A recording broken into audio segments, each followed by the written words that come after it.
Pagbasa mula sa sulat ni Apostol San Pablo sa mga taga-Roma. Mga kapatid, nagsasalita ako sa karaniwang paraan para madali ninyong maunawaan kung paanong ipinailalim ninyo ang inyong sarili sa karumihan at sa kasamang palala ng palala. Ngayon na may ihandog ninyo ang inyong sarili sa katuwiran sa ikapagiging banal ninyo. Noong alipin pa kayo ng kasalanan, hindi kayo saklaw ng katwiran.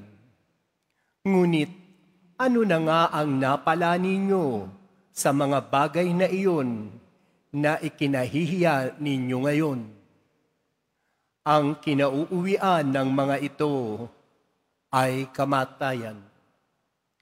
Ngunit ngayong pinalaya na kayo mula sa kasalanan at mga alipin na ng Diyos, ang natamo ninyo'y kabanalan at ang kauuwi ay buhay na walang hanggan, sapagkat kamatayan ang kabayaran ng kasalanan.